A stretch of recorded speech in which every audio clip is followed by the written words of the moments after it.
Hey, what's going on, everybody? Today we're going to be looking at the Janus 3, and let's just take a look at this nice case. It's got this nice, really hard case with zippers. It's got a nice pouch inside of it. The cable is very nice as well. It's a very decent stock cable with the two different attachments. You can have the 3.5 or you can have a 4.4. It is also available with USB-C and Lightning. And there might be another one. It might be 2.5. I'm not 100% sure on that one. But anyway, the one I got is the balanced and non-balanced version. It has a nice thickness to it. It's very, very soft and pliable. Shouldn't tangle too much. You get different size sets of these ddhifi tips, which are right here. You can see that it is a nice kind of translucent kind of case, and I'm going to shut that nut light off because that's annoying. It's also screwing up the focus. Should be noted that these are MMCX. Unlike the other ones, there isn't a 2-pin at the top. These are some nice tips. They got a little orange center there. It's not foam. They're just like a kind of like silicone rubber. Very nice tips. Nice cable. I like that it's modular. I want to get a look at the other unit, which doesn't have the tip on it. And that's this one right here. As you can see, unlike the other ones, it comes out in an angle. And there is a dynamic driver in there as well. So it is MMCX only. The top is kind of a vent. Put those back down. Nice case, modular cable. Comes with some nice ddhifi tips, which they make some decent tips. Let's see.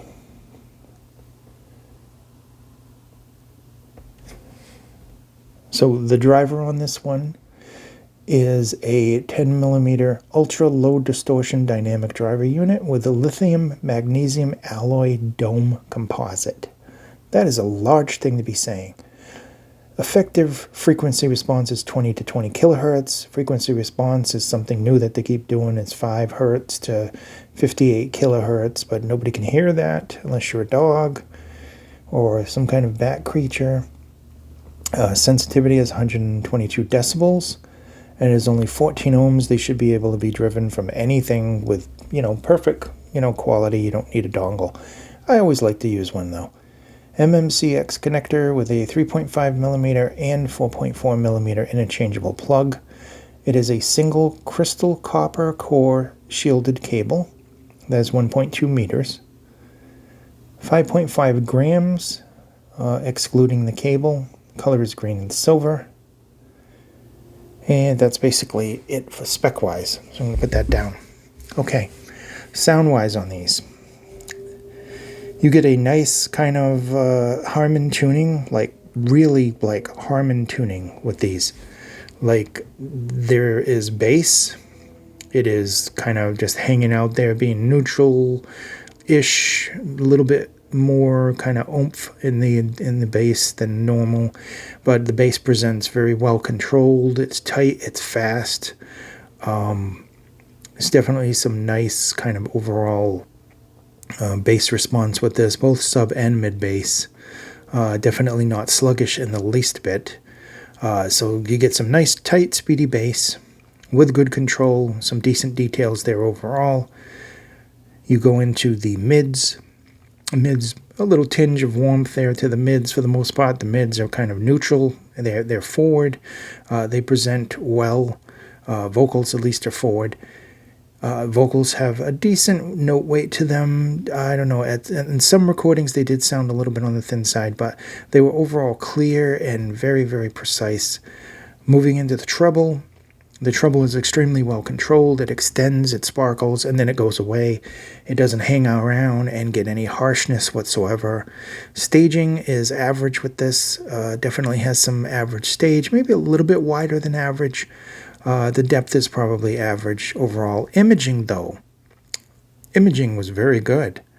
It has some decent imaging. It has excellent placement. There's definitely good separation overall with it, and it can even handle some busy tracks. It didn't fall apart. And just ultimately, it's just a very kind of clear, non-distorted, just overall super just enjoyable kind of IM. I think that this is the best out of the Janus series so far. And even though it doesn't have the 2-pin at the top, I still like this design. I really do like this design. I liked the fact that it had 2 different plugs before, but I can understand them going in this direction. And overall, it definitely doesn't disappoint. It's just a really nice sounding kind of Harman tuning with good details and clarity and no distortion whatsoever. No matter what you do, hook this thing up to a tube amp and find out. It still sounds really, really good. So that said, that's the specs on it. That's my opinion on it. This is basically everything you get. I do have the box for it somewhere, but I cannot find the box. But it is that typical kind of ddhifi box. It's a long box. It's made out of recycled materials. And you basically just get this. You get this, and you get the different size tips in it. And the warranty cards and everything. And that's basically it. And it also comes with a really useful case. This is a nice case. It fits it perfectly. It also fits the my ddhifi dongles that I have in it. I put like the mountain in here, or even the eye can fit in here. Just comfortable with the IM. You got plenty of room. And you can even throw in a whole bunch of other tips if you want to just mix the tips up and try different things. Maybe an extra cable or something. There's plenty of room in here for it. Maybe even a little one of the little DAPs, like the little AP80, might actually fit in here with the IM, no problem. Thank you so much for watching. This has been the Janus 3. Very, very nice sounding, probably the best Janus yet from the company. So I could highly recommend this. I like this. I've got so many Harmans. I don't know if this would be in my favorites, but it looks good. It's a really nice looking IM. Thank you again for watching. Be safe, and we got a ton more videos coming. Bye-bye.